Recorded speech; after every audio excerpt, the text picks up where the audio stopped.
Tak terima namanya disebut sebagai bohir dalam kasus fitnah ijazah Jokowi, Wakil Presiden RI ke-10 dan 12 Yusuf Kala melaporkan Rismon Sianipar ke polisi. Sementara itu, Roy Suryo menantang Rismon untuk berbicara langsung jika benar ia mengetahui Roy menerima 5 miliar dari Yusuf Kala. Saya Rismon Hasiolan Sianipar. Dengan ini menyampaikan bahwa ada pejabat elit di balik tuduhan kasus ijazah Pak Jokowi, di mana Yusuf Kala ikut terlibat mendanai Roy Suryo dan Tifa kurang lebih 5 miliar, dan saya ikut menyaksikan pertemuan tersebut. Salah satu video inilah yang diduga mengusik kenyamanan Wakil Presiden RI ke-10 dan 12 Yusuf Kala. Dalam video yang beredar di media sosial ini, terlihat sosok dan suara mirip Rismon Sianipar menyebut JK mendanai Roy Suryo senilai 5 miliar rupiah untuk terus mengangkat isu ijazah Jokowi. Tak terima namanya disebut, JK melaporkan Rismon ke Barreskrim Polri. Kuasa hukum Yusuf Kala Abdul Haji Talauhu menyebut Rismon juga dilaporkan karena sempat menyebut ada tokoh elit politik yang mendukung kasus ijazah Jokowi. Pencemaran nama baik, kalau di KUHP itu tuduhan fitnah, terus masuk juga berita bohong. Jadi ancaman berita bohong itu barang siapa yang menyebarkan berita yang sudah dipastikan itu bohong dan mengakibatkan kegaduhan di publik. Dan hari ini kan terjadi kegaduhan. Sehingga Rismon juga masuk dalam kualifikasi unsur pasal berita hoax itu bersama dengan beberapa YouTuber dan pemilik channel. Disebut menerima uang 5 miliar rupiah dari JK, Roy menantang Rismon untuk menyampaikannya langsung dengan mulutnya sendiri. Sementara itu, Roy tanggapi santai video yang beredar. Pakar telematika itu bahkan meyakini jika video itu adalah produk AI. Kanal yang sudah ditutup, ya, gitu, kanal sudah ditutup. Terus kemudian gambarnya mana nih, gambar Oman ngumpet dia. Nah ini. Nah ini. Jadi dia sebut, malah dia waktu itu nyebut, ya gitu, katanya sebut ada tokoh besar, ya gitu.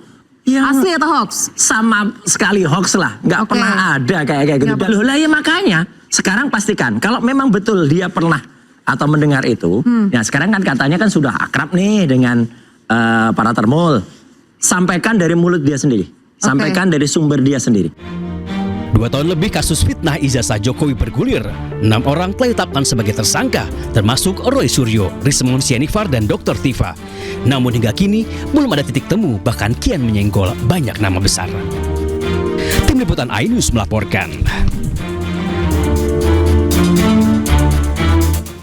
Pemirsa, Kejaksaan Agung menarik Kepala Kejaksaan Negeri Karo Sumatera Utara beserta sejumlah jaksa yang menangani perkara videografer Amsal Sitepu.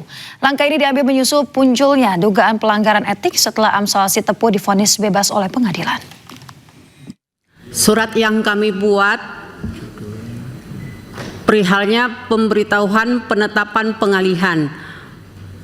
Siap izin pengalihan. Memang tulisannya salah pimpinan. Salah memang ya.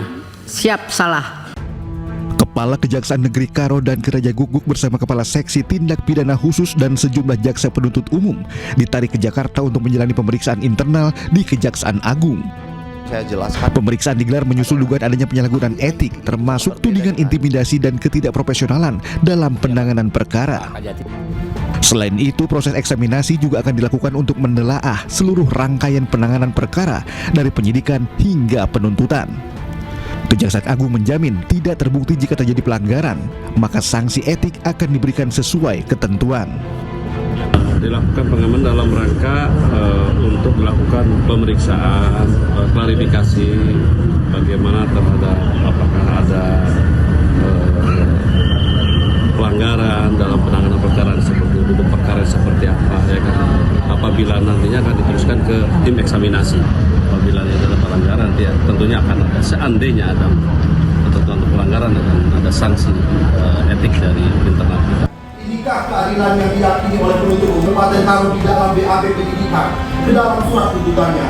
Sebelumnya Amsal Sitepu dituntut 2 tahun penjara dalam kasus dugaan korupsi pembuatan video profil desa di Kabupaten Karo. Saya cuma mencari keadilan, Pak. Saya cuma pekerja ekonomi kreatif biasa, Pak. Kasus ini pun jadi sorotan publik karena dinilai syarat kejanggalan, hingga Amsal pun diundang dalam rapat dengar pendapat Komisi 3 DPR. Air mata ini adalah air mata kebebasan, teman-teman. Tapi ini bukan air mata kebebasan untuk saya saja, tapi ini kebebasan untuk semua insan kreatif yang ada di Indonesia untuk tetap bisa bebas berkarya di negara kita ini. Tak berselang lama, majelis hakim pun memvonis Amsal Sitepu tidak bersalah dan membebaskannya dari segala tuntutan. Tim Liputan iNews melaporkan.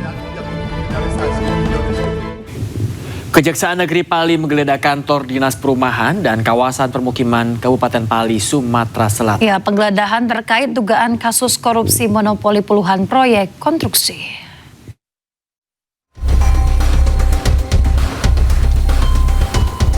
Dengan pengawalan ketat aparat TNI, tim Kejaksaan Negeri Pali menggeledah kantor Dinas Perubahan dan Kawasan Permukiman atau Perkim di Jalan Lintas Pendopo Talang Akar, Kelurahan Talang Ubi Utara, Kecamatan Talang Ubi, Kabupaten Pali, Sumatera Selatan. Kasipitus Kejaksaan Negeri Pali menjelaskan dari penggeledahan tersebut petugas menyita berkas dan alat elektronik yang berkaitan dengan kasus dugaan korupsi monopoli sisa kemampuan paket atau SKP yang dikerjakan oleh satu perusahaan. Perusahaan tersebut mendapatkan 20 hingga 22 paket pekerjaan konstruksi. Di mana di dalam penggeledahan tadi kita melakukan penyitaan terhadap dokumen perencanaan, dokumen pengadaan, dan dokumen pelaksanaan pekerjaan.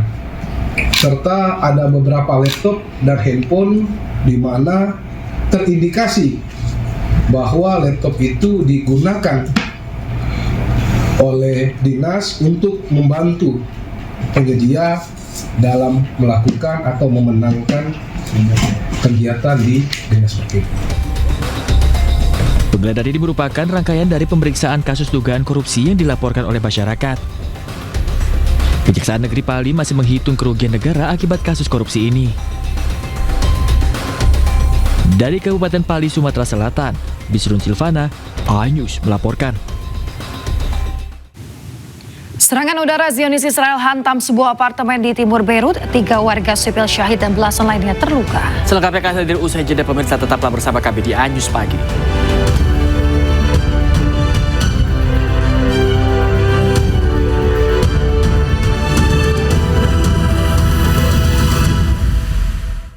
Pemirsa, hingga Senin tengah malam, kereta crane yang dikerahkan untuk mengangkat 3 gerbong kereta api Bangun Karta yang anjlok di Brebes, Jawa Tengah, yang mana petugas telah berhasil mengevakuasi 2 dari 3 gerbong.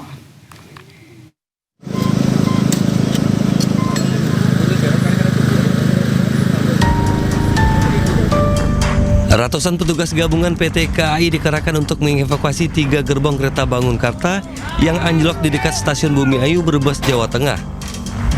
Satu kereta luar biasa KLB Kren yang didatangkan dari Solo baru berhasil mengevakuasi 2 gerbong yang anjlok. Evakuasi gerbong terkendala penerangan yang minim. Selain itu, petugas juga terus melakukan perbaikan rel yang putus akibat kejadian tersebut. Manajer Humas PT KAI Daup 5 Purwokerto Muhammad As'ad mengatakan diperkirakan jalur kembali normal pada Selasa pagi.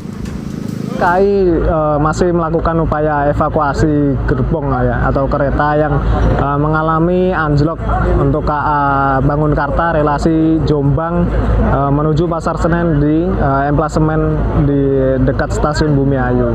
Jadi untuk saat ini sudah 1 kereta atau 1 gerbong yang sudah menapak di rel, tinggal 2 kereta lagi yang masih dalam proses evakuasi. Miring temen guys, kurang lebih 2 gerbong. Kereta api Bangun Karta tujuan Jombang Pasar Senen Jakarta anjlok Senin siang sekitar pukul 14.15 di Desa Talok, Kecamatan Bumi Ayu, Brebes, atau 500 meter setelah stasiun Bumi Ayu. Akibat anjloknya kereta tersebut, sebanyak 13 perjalanan kereta dialihkan ke jalur lintas utara dan selatan. Dari Brebes, Jawa Tengah, Unibar iNews melaporkan.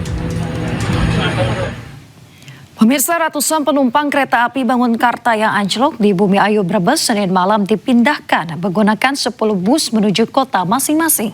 Sementara 1 gerbong berhasil evakuasi ke stasiun Bumi Ayu.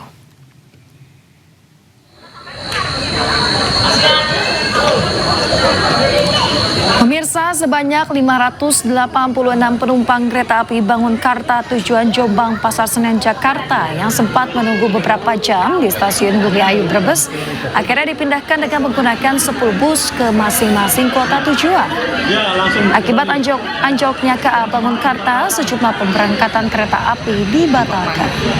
Untuk sementara, semua perjalanan kereta api dari arah Jakarta menuju Purwokerto dan Yogyakarta dialihkan menuju jalur kereta lintas utara melalui Cirebon, Tegal, Semarang atau sebaliknya. Salah seorang penumpang KA Bangunkarta mengatakan sempat panik saat terdengar suara benturan keras sehingga gerbong kereta miring ke kiri. Baru kurang lebih ya 500 meter lah kurang lebih, kereta tiba-tiba oleng gitu, tergelincir, dan saya kebetulan di gerbang 3 khawatir Pak, takut itu ya tempat goyang-goyang keretanya, tetapi alhamdulillah saya selamat.